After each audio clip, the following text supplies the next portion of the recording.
In today's lesson, we are going to discuss traits of successful entrepreneurs.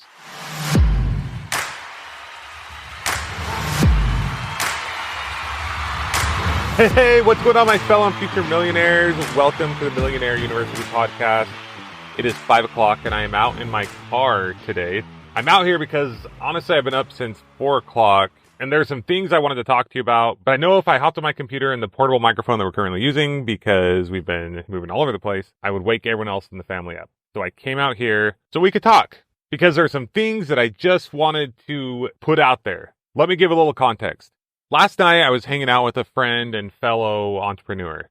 This friend and I, we've gotten to know each other a little better over the past few years. And as we got talking, we kind of opened up a little more about our personal financial situations and business dealings that we've had and different things like that. And it occurred to me that this guy was pretty successful. I already knew he was very successful, but he's been even more financially successful than I even realized. And the funny thing is he's just a normal guy. Him and I, super imperfect. In fact, we're hanging out with our kids and maybe, giving them different critiques or doing different things. And at the end, we were talking about how, we're two dads, we're very imperfect, but we're just doing our best. And point being is we are not that perfect. We aren't that smooth. Neither one of us are particularly all that smart per se. Well, he's probably a lot smarter than I am. I mean, you're listening to a guy who got an 18 on his ACT, which is the bare minimum that I needed to even get accepted to BYU so I could play football. Like any lower, and I would not have even been accepted as a football player. But I digress.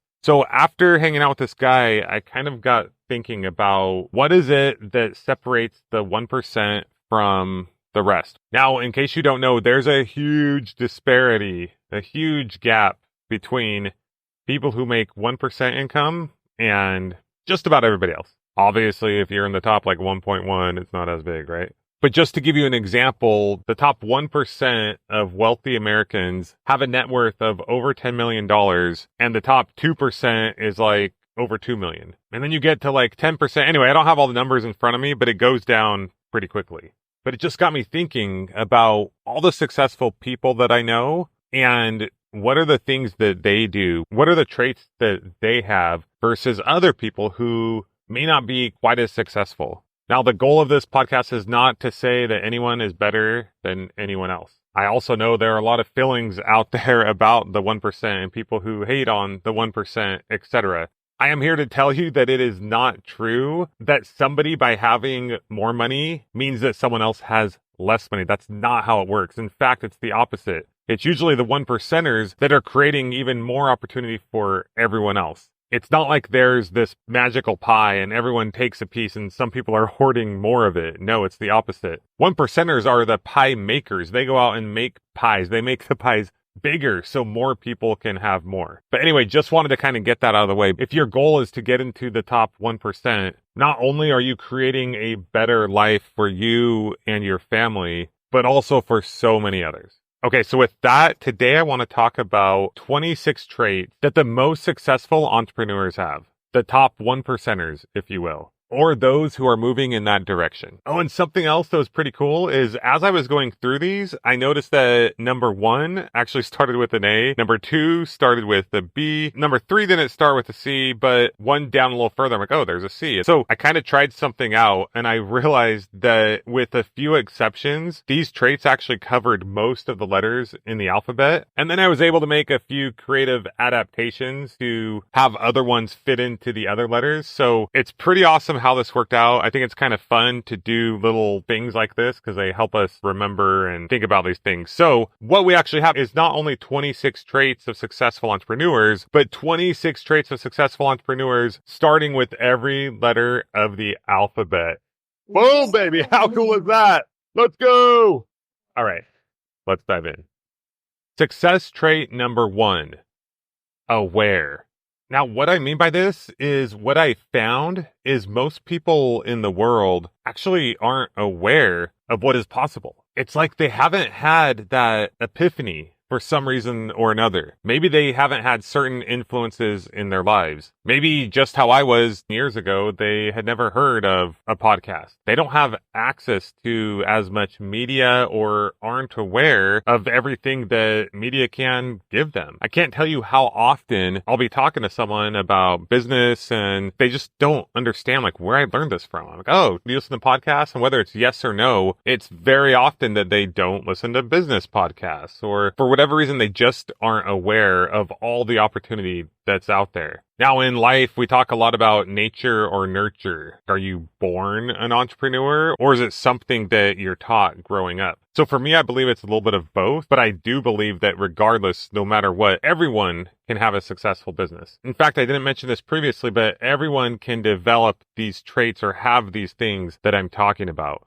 For me, awareness came in many forms. From a young age, we didn't have a lot. So if we wanted extra money, we had to figure out how to make that money. My mom always had a side hustle. So to me, making money was just a way of life. It was just something that we had to do. So very naturally, when I got older and I was in college going to classes that didn't make any sense to me, I grasped the basic concept of the class, but I didn't understand how this would be valuable to me in my life. Like I had to get out of there. I was like, I got to go make some money. So it was never, oh, is there a way to make money? I knew I could make money. I just had to go figure out what that was and go do that. And even though I'm not a big fan of like MLMs and stuff like that, my parents were in many, and I'd go to a lot of the meetings and people would talk about things, and it just kind of shifted my mindset. When I was a senior, my parents were given a book in one of those MLMs called Rich Dad, Poor Dad, which I happened to read. And that book, if you have not read it, is an absolute must read. It's a huge mindset shifter. And these things just continue to expound on the things that I already had been exposed to. For anyone listening to this podcast, congratulations. You are obviously in that awareness category. So congratulations. By default, you have already made it into the top, let's say, 20 to 25%. Now, don't get me wrong. Everyone has heard about a business or business opportunity, but very few have actually had that epiphany and are aware of what is possible for them. So that's number one. Being aware of what's possible, just knowing what's possible is huge. Number two is after being aware of what's possible, you have to believe it's possible. You have to believe that it can work for you. You always hear people saying, well, this worked for me, right? Like you have to believe that you can be a successful entrepreneur. Or if you already are an entrepreneur, that you can create systems and processes to grow your business and automate your business to improve your lifestyle. You've probably all heard the saying that whether you believe you can or you can't, you're right. And I couldn't agree with that more. Now, I'm not talking about delusion, but I cannot tell you how many people I have met that no matter what, they will come up with a reason or excuse and figure out how to not make something work, how to not figure something out. But successful entrepreneurs or successful people in general, they just believe that they can constantly improve things. There's always a better way. They figure out, how can I make something work? They have a goal and they figure out how to move towards it. They don't come up with a bunch of reasons as to why this can't work. So number two is believe. Moving on to number three and letter C is communication.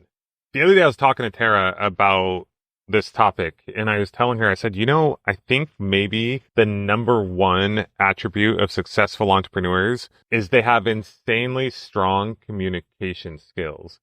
And what I meant by this specifically was they're constantly giving very honest, open feedback to those that they work with, to those around them. What I have found is it is so difficult for most people to take honest, open feedback. And it is even more difficult for people to give that open, honest feedback. I think this is for lots of reasons. It's perhaps the feeling of rejection or we're not doing good enough. They say unsolicited feedback is often seen as criticism, and no one wants to be criticized. Like, we want to feel like we're doing a good job. And most people don't want to criticize other people or make other people feel criticized, but that's not the way to look at it. If you are not keeping an open, honest feedback loop between you and those that you work with, you are hurting them and yourself. You are doing them a huge disservice. Something that I discovered long ago is not only is this something that I talk to people about before I bring them on someone as an employee or partner or before I work with them. I talk about the importance of being willing and able to accept feedback and the importance of me to be willing and able to give that feedback. And the reason why I do it is because it will help us both grow together and reach our ultimate potential. So I explain that from the get-go. And then it is always my goal to give that feedback right at the beginning, as soon and early as possible. So they realize that this is just how we do things. It becomes very normal. Because what happens is most times when you first start working with someone, you're kind of going through this like honeymoon phase, right? Where you don't want to step on each other's toes. You want to hurrah, hurrah, and keep telling each other how awesome we're doing. And while some of that is good and important in business, what's even more important is just the day-to-day constant moving forward and constant feedback loop.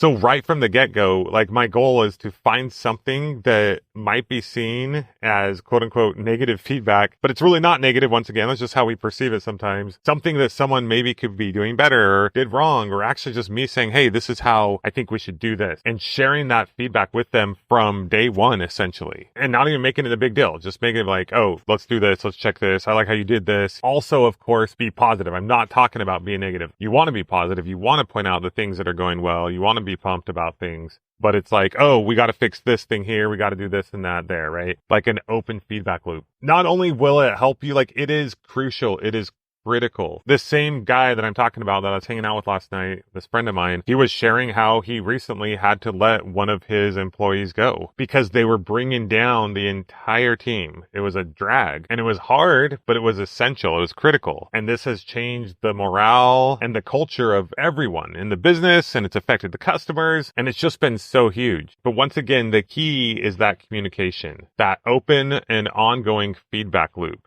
And I've actually been to his business before and I've seen him. He just has this open communication style with his team. And that's something that I would like to think that we've done well as well. Something's on our mind, we just talk about it.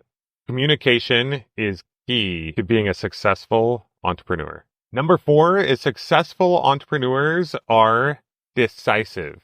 There are a million ways to make $1 million, and there are a million ways within each of those million ways to make money in your business. But at the end of the day, it's about deciding something to do. And within those things, it's about deciding how to go about doing it. You've got to make decisions. You've got to make quick decisions. Now, one of the things that I like to do with my team members is I always tell them, look, I am paying you or teaming up with you to think. I need people who can think on their own, who can come up with things, come up with ideas, come up with ways of doing certain things. And what that does is that allows me to just say, yes, do that. Yes, yes, yes. Or occasionally listen to what they're saying and say, okay, I like that, but do it this way. Or sometimes say, let's try something different. But at the end of the day, there are so many ideas, you just have to decide on which ones to focus on. You're so much better off focusing on a few things and doing them well than you are having 1,000 ideas and not really doing any of them. So decision, be decisive, pick something and go with it. And then adapt as you go. I am not saying be decisive and stick with that forever, but make a decision, go forward, and move with it. You've probably heard the saying, too many cooks in the kitchen, right? That's sometimes what happens in business. We want to ask everyone's opinion. We want to get everyone's feedback. But then once you do, sometimes it makes it hard to make a decision. You've got to make a decision. An imperfect decision, which you take action on and implement into your business, is much more valuable than just sitting on the sidelines and never doing anything or never making any decisions. Sometimes we don't do that because we're afraid of what the result might be. We're afraid of failing. Often we would rather do nothing and guarantee failure than to take action and have something not work out. You've got to change that mindset. Make decisions, move forward, adapt as you go. I cannot tell you how many incredibly intelligent, bright, talented people I know who for years I've been talking to them and they want to start their own business. They want to do their own thing. And they're constantly talking about all these ideas and the way they could do things, but they never just decide. They never just go for it. And that is so sad to me. Follow your heart. What is the thing that you feel like you should be doing? Go forward in that. The quicker you go forward in that, the more information you'll get and the quicker you can adapt and keep growing as you go. Another example of this is right now, as I'm recording this podcast in this car, I had to make the decision of, okay, I have a podcast that I want to share something And I also publish a weekly podcast, so tomorrow is the deadline by which I need to get something out there. So I had to make a decision. We're traveling around. We're currently in a condo in Solana Beach, San Diego. I don't have the typical recording microphone Heil PR40 setup that I had back at home a few months ago before we left on this trip. It's in the storage unit. So I've been using different microphones and recording on my laptop. But this morning, people were sleeping. I've got to get this done. So I had to make a decision. I thought, first of all, it was how can I get this done? Not can I, how can I? And I thought, what if I just go record it on the phone in my car? And then the doubts started to creep in. It's like, oh, maybe the audio quality won't be as good and all these things. But it was like, you know what? Done is better than perfect. Let's go with this. It's not the end of the world. Otherwise, I'm not going to do anything. I'm laying here in bed with all these ideas and not actually doing anything. Let's go make it happen. Get it done. I had to be decisive. And then you live with those decisions and then you adapt as you go. So be decisive in your business. And if the decision that you made didn't work out perfectly, change it up, adapt it. It's cool. Be decisive.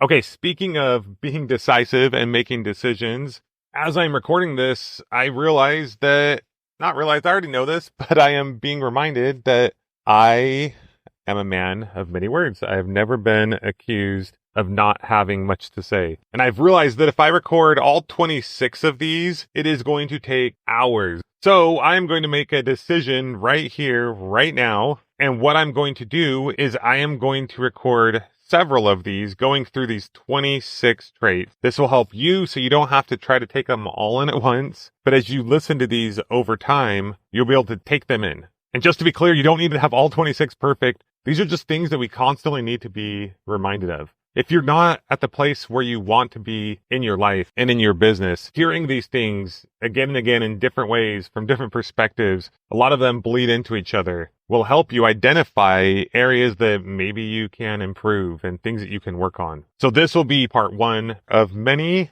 I probably won't release all of them in perfect sequence, but I'll be sure to identify them as part one, part two, part three, part four. And considering we only went through 4 right now, we'll probably end up having 5 to 6 of these. So stay tuned for those. We have lots of exciting things in store here for you at Millionaire University. As always, feel free to reach out to me anytime. Justin at millionaireuniversity.com with any questions you have. If there's anything you want me to talk about on the podcast, I'll be happy to do so. I do read all those emails and respond to them, so feel free to reach out anytime. With that, get out there, take some action. You're already aware, believe, continue to work on that communication, be decisive. If you've enjoyed this episode, please share with a friend, and we will talk to you next time on the Millionaire University Podcast. Until then, this is Justin Williams, your Chief Money Making Officer, signing off. Class dismissed.